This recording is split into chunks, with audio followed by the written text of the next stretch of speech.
महा उत्पन्ना एकादशी।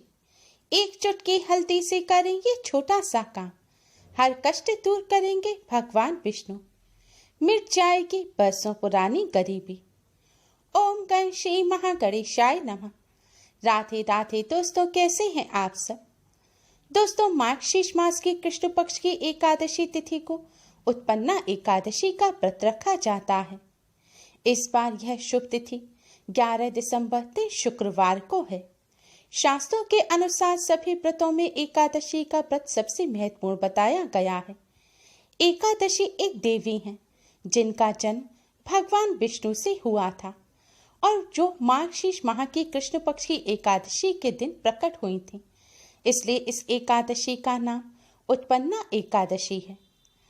पद्म पुराण के अनुसार इस एकादशी का व्रत करने से सभी व्रतों का फल मिलता है और मोक्ष की प्राप्ति होती है। साथ ही यह सभी प्रकार के दुखों का नाश करती है।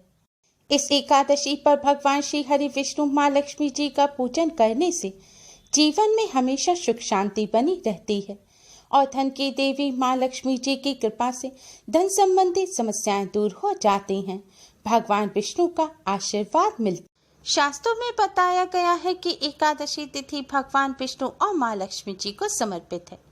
एकादशी तिथि पर भगवान विष्णु के साथ धन की देवी माँ लक्ष्मी का पूजन करने से भगवान विष्णु के साथ साथ धन की देवी माँ लक्ष्मी जी की भी असीम कृपा प्राप्त होती है और धन संबंधी सभी समस्याएं दूर हो जाती हैं। माना जाता है एकादशी पर भगवान विष्णु जी के साथ माँ लक्ष्मी जी का पूजन करने से धन वैभव की प्राप्ति होती है और धन की कभी कोई कमी नहीं होती। दोस्तों, हर कोई पैसा कमाने के लिए कड़ी मेहनत करता है। मन चाहे स्रोत भी मिल जाए, लेकिन पैसे को अपने पास बनाए रखना बहुत मुश्किल है। कई लोगों की यही समस्या होती है कि धन की आवक तो है, लेकिन पैसा है कि टिकता ही नहीं। इस समस्या को दूर करने के लिए करें ये आसान सा उपाय।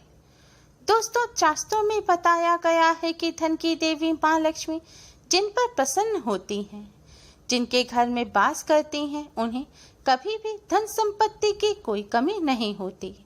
उनके घर में सदैव सुख समृद्धि बनी रहती है। दोस्तों, आज की इस वीडियो में हम आपको शास्त्रों में बताया गया भगवान विष्णु माँ लक्ष्मी जी को प्रसन्न करने का एक बहुत ही आसान और असरकारक उपाय बताने जा रहे हैं।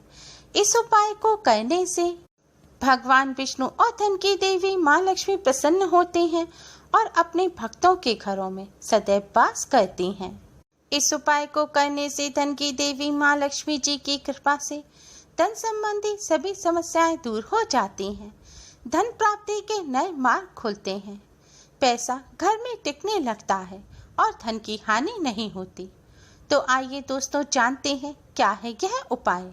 दोस्तों, उपाय को सही प्रकार से करने के लिए आप हमारी इस वीडियो को एंड तक जरूर देखें और अगर आपने हमारे चैनल को अभी तक सब्सक्राइब नहीं किया है तो जल्दी से हमारे चैनल को सब्सक्राइब कर लें, जिससे हमारी सभी नई वीडियोस की नोटिफिकेशन आपको सबसे पहले फ्री में मिल पाए।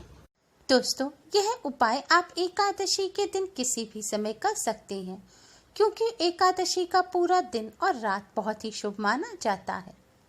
उपाय करने के लिए स्नान करके स्वच्छ वस्त्र धारण करें।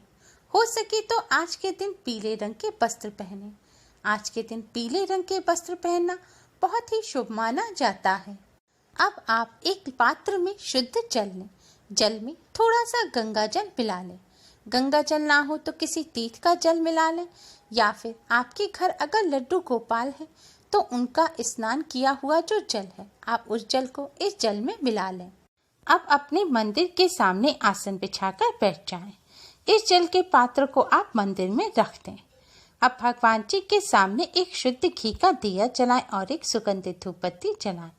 ध्यान रखें, दिए को सीधे जमीन पर ना रखें। दिए के नीचे कोई प्लेट कटोरी रख दें या फिर कोई कपड़ा बिछा दें। अब सबसे पहले भगवान श्री गणेश जी को प्रणाम करें, फिर भगवान विष्णु माँ लक्ष्मी जी को प्रणाम करें।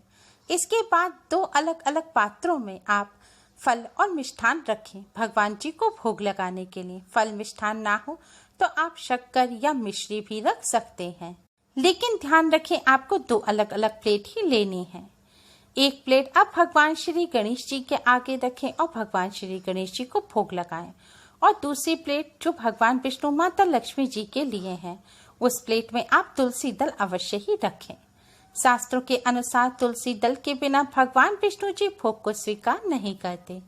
लेकिन ध्यान रखें, एकादशी तिथि के दिन तुलसी दल या किसी भी पेड़ के पत्ते नहीं तोड़े जाते।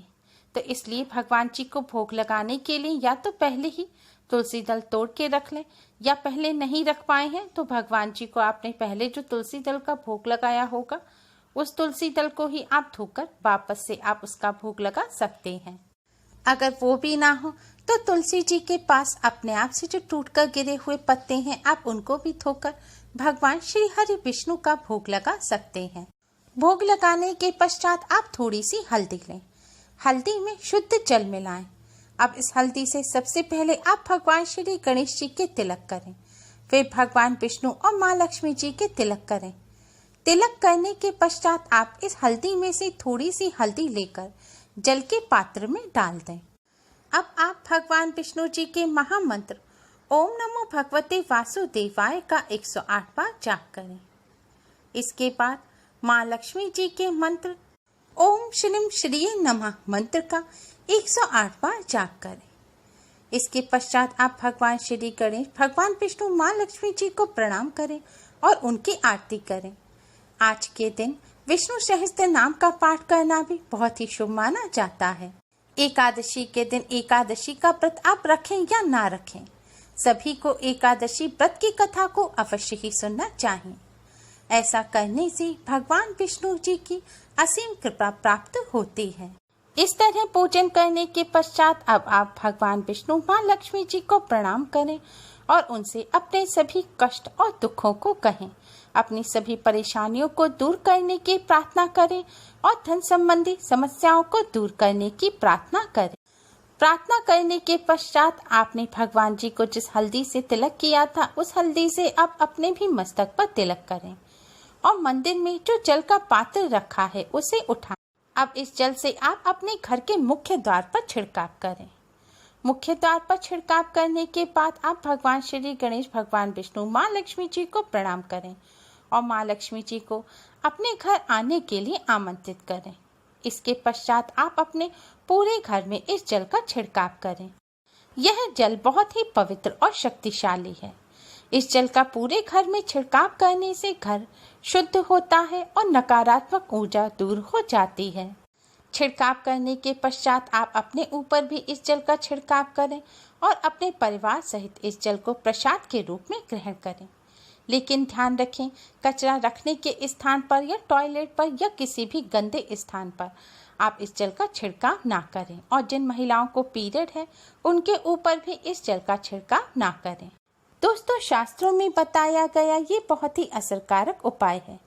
इस उपाय को करने से घर की शुद्धि होती है, घर में से नकारात्मक ऊर्जा दूर हो जाती है। नकारात्मक ऊर्जा दूर होने से घर में सुख शांति बनी रहती है और लड़ाई झगड़े नहीं होते। इसके साथ ही भगवान विष्णु जी के साथ साथ माँ लक्ष्मी का घर में वास होता है। जल का छिड़काव करने के पश्चात जो भी जल बचे आप उसे किसी पौधे की जड़ में डाल दें। अगर यह उपाय आप रात्रि के समय कर रहे हैं तो बचे हुए जल को रात में पौधे की जड़ में ना डालें। इस जल को रख दें और दूसरे दिन सुबह उठकर आप किसी पौधे की जड़ में डाल दें। ध्यान रखें, ऐसे ही पौधे की जड़ में डालें जो साफ स्थान पर लगा हो। जल का छिड़काव करने के पश्चात आपने भगवान जी को जो भोग लगाया है उसे प्रसाद के रूप में अवश्य ही ग्रहण करें। ऐसा करने से भगवान जी की कृपा प्राप्त होती है। दोस्तों, इस उपाय को करने के साथ साथ आप एकादशी के दिन कुछ बातों का विशेष ध्यान रखें। एकादशी के दिन भूलकर भी चावल का किसी भी प्रकार से प्रयोग ना करें। भगवान जी के पूजन में भी चावल का प्रयोग ना करें और ना ही चावल का सेवन करें। एकादशी के दिन चावल का इस्तेमाल करना वर्जित माना जाता है। चावल के साथ साथ जौ का सेवन और इस्तेमाल भी एकादशी के दिन नहीं किया जाता। इसके साथ ही एकादशी के दिन भगवान विष्णु जी के जो भक्त एकादशी का व्रत नहीं भी रख पाते, उन्हें इस दिन सात्विक भोजन ही ग्रहण करना चाहिए। भोजन में प्याज, लहसुन, मीट, अंडा आदि चीजों का सेवन भूलकर भी नहीं करना चाहिए। वैसे तो कभी भी किसी जीव की हत्या नहीं करनी चाहिए, लेकिन एकादशी के दिन इस बात का विशेष ध्यान रखना चाहिए। एकादशी के दिन भूलकर भी जीव हिंसा नहीं करनी चाहिए और ना ही किसी पेड़ पौधे के पत्ते या फूल तोड़ने चाहिए। दोस्तों, एकादशी के दिन भगवान विष्णु माँ लक्ष्मी जी की कृपा प्राप्त करने के लिए इस उपाय को करने के साथ साथ इन बातों का भी विशेष ध्यान रखें। उम्मीद है आपको हमारी ये वीडियो पसंद आई होगी। प्लीज़ लाइक करें, हमारी इस वीडियो को अपने फ्रेंड्स और रिश्तेदारों में ज़्यादा से ज़्यादा शेयर करें, जिससे वह भी इसका लाभ उठा सकें। हमारी और भी वीडियोज़ के लिए हमारे चैनल को सब्सक्राइब करना ना भूलें। Thanks for watching. Radhe Radhe.